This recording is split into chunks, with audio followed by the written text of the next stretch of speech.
High. তো মাঝে মাঝে হয়তো আপনিও দেখছেন জিনিসটা, যে অনেকে কমপ্লেইন করে যে সৃষ্টিকর্তা সবাইকে সেম লেভেলের আইকিউ দিয়ে পাঠায় না। জিনিসটা কি আসলে তাই? হ্যাঁ, কিছুটা জেনেটিক্যাল ব্যাপার স্যাপার থাকে, বাট ওভারঅল কন্ট্রোলটা কিন্তু আপনার হাতেই।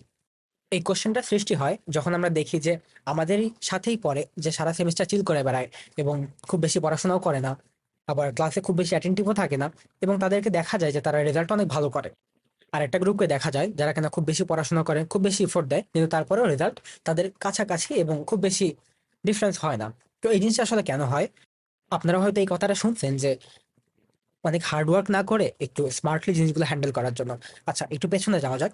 যখন আমরা ক্লাস 9-10-এ পড়তাম, তখন দেখতেন যে একটা গ্রুপ সবসময় অনেক বেশি মার্ক পাইতো, কারণ তাদের মুখস্থ বিদ্যার অনেক ভালো ছিল, তারা সবসময় 95-এর আশেপাশে পাইতো।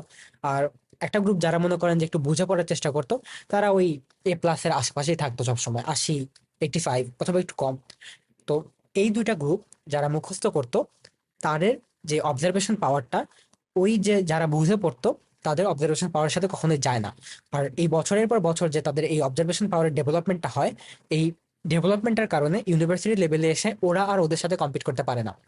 কারণ এই বছরগুলোতে ওদের যে কোনো জিনিসকে দেখার ক্ষমতা, যে কোনো জিনিস চিন্তা ভাবনা করার ক্ষমতা এবং বিভিন্ন অ্যাঙ্গেল থেকে বোঝার ক্ষমতা, এগুলো অনেক বেশি বেড়ে যায়, যে কারণে ওরা আর ওদেরকে ওই লেভেলে বিট করতে পারে না। তো আমার মনে হয় যে আসলে এক্সকিউজ না দিয়ে, আপনারা এখন অনেক ম্যাচিওর, তো এই জিনিসগুলো আইডেন্টিফাই করা যে কিভাবে আপনার অবজারভেশন পাওয়ারটা একটু বাড়াবেন, কিভাবে আপনি আপনার ক্রিটিক্যাল থিঙ্কিংটা বাড়াবেন, কিভাবে আপনি ওদের থেকে মানে একটু আগায় যাওয়ার চেষ্টা করবেন। এসব আসলে এক্সকিউজ দিয়ে লাভ নাই যে হ্যাঁ, আল্লাহ আমাকে হয়তো ওই রকম লেভেলে আইকিউ দেয় নাই যে কারণে আমি ওদের সাথে কম্পিট করতে পারবো এত হার্ড ওয়ার্ক করেও। আসলে সবসময় একটা ওয়ে থাকে, ওয়েটা আইডেন্টিফাই করার চেষ্টা করলে আমার মনে হয় ভালো হয়। মানে এক্সকিউজ দিলে তো দেওয়াই যায়, তাই না? কিন্তু এক্সকিউজের বাইরে গিয়ে সবসময় দেখবেন যে ওখানে আপনার কিছু না কিছু করার হয়তো আছে, আর ওই জিনিসগুলো করলে আপনি একটা সময় প্রোগ্রেস দেখতেই পারবেন।